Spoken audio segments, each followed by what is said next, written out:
आज का टॉपिक है हमारे पास BFS।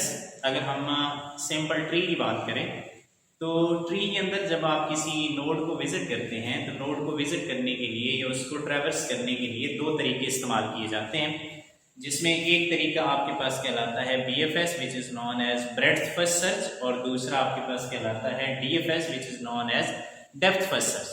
आज सबसे पहले हम जिसको डिस्कस करेंगे that method is known as BFS which is known as breadth first search.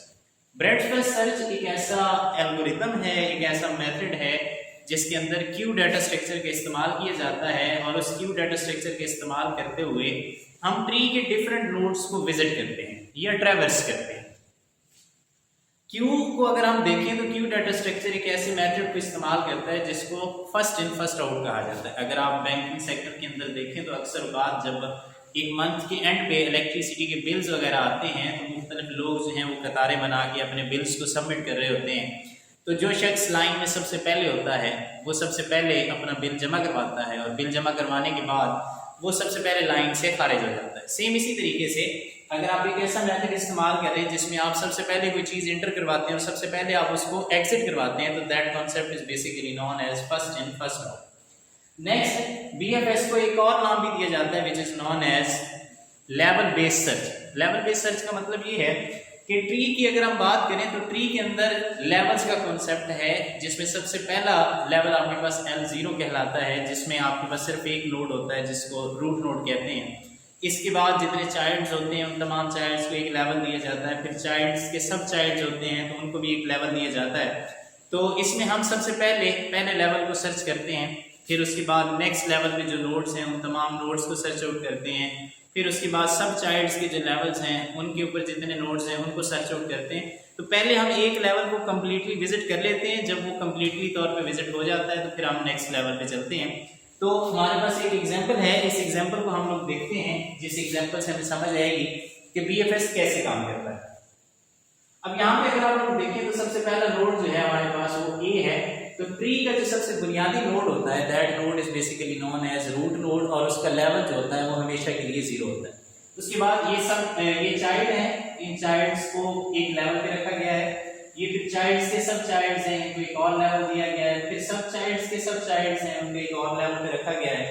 तो जो नोड्स सेम लेवल पे होंगे उनको एक साथ विजिट किया जाएगा और तरतीब से विजिट किया जाएगा और इस तरीके से आप BFS के अंदर क्यू की डाटा स्ट्रक्चर को इंप्लीमेंट कर सकते हैं। अगर आप यहाँ पे गौर से देखें तो हमारे पास सबसे पहले एक क्यू डाटा स्ट्रक्चर है जो कि शुरू में बिल्कुल एम्प्टी है। सबसे पहले हमने रूट नोड को विजिट किया, रूट नोड हमारे पास क्यू में आ गया, जैसे क्यू में आया हमने उसको विजिट किया, विजिट करने के बाद हमने उसको रिमूव किया, जैसे वो रिमूव हुआ हमारे पास A जो है वो विजिटेड कैटेगरी में आ गई। अब A को जैसे रिमूव किया तो उसके सब चाइल्ड्स हमारे पास क्यू के अंदर आ गए, जिसमें से एक आपके पास B है और दूसरा आपके पास C है। सबसे पहले चूंकि ये फर्स्ट इन फर्स्ट आउट है तो सबसे पहले आपके पास B आया है तो B को हमने विजिट किया, विजिट करने के बाद रिमूव कर दिया और हमारे पास ये विजिटिंग लिस्ट में आ गया B। उसके बाद C पहली पोजीशन पे आ गया और B के सब चाइल्ड्स जो हैं जैसे कि D और E हैं ये हमारे पास क्यू के अंदर आ गए। अब फर्स्ट पोजीशन पे आपके पास C आया है तो C को हमने विजिट किया, विजिट करने के बाद C रिमूव हो गया, रिमूव होने के बाद हमने उसको विजिटेड कैटेगरी में लिख दिया। उसके बाद जैसे ही C रिमूव हुआ C का जो सब चाइल्ड है जिसको आपने F का नाम दिया हुआ है वो F आपके पास क्यू के अंदर आ गया।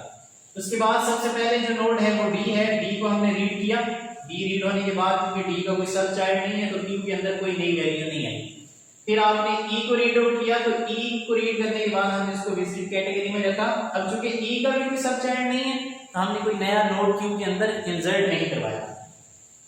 नेक्स्ट F की बात करते हैं, F को रीड किया, रीड करने के बाद उसको हमने विजिट कैटेगरी में रख दिया और यहाँ से रिमूव कर दिया। जैसे रिमूव किया इसके सब चाइल्ड जो हैं ये आपके पास क्यू के अंदर आ गए, जिसमें एक का नाम आपके पास G है और दूसरे नोड का नाम आपके पास H है। इनको हमने बारी बारी विजिट किया और विजिट करने के बाद हमने उसको विजिटेड कैटेगरी में डाल दिया। अब जैसे ही तमाम नोड विजिट हो जाएंगे, तमाम नोड ट्रैवर्स हो जाएंगे तो आपके पास जो क्यू की वैल्यू है वो एम्प्टी हो जाएगी। जैसे आपका क्यू स्टार्टिंग में था वैसे ही आपका क्यू एंडिंग पोजीशन पे एम्प्टी सूरत हाल में आएगा। तो इस तरीके से आप BFS को इस्तेमाल करते हुए किसी भी ट्री को सर्च आउट कर सकते हैं, किसी भी ट्री को ट्रैवर्स कर सकते हैं। लेकिन अगर हम इसमें एक चीज गौर से देखें तो हमने सबसे पहले लेवल 0 के नोड्स को विजिट किया, फिर लेवल 1 के नोड्स को विजिट किया, फिर लेवल 2 के नोड्स को विजिट किया, फिर लेवल 3 के नोड्स को विजिट किया। तो जैसे जैसे नोड्स लेवल्स में मौजूद हैं उनको हम रीड करते गए। जब एक लेवल कंप्लीटली तौर पे रीड हो गया फिर हमने उसको नेक्स्ट लेवल पे मूव करवाया। इसी वजह से बीएफएस को लेवल बेस्ड सर्च भी कहा जाता है या लेवल बेस्ड ट्रैवर्सिंग भी कहा जाता है।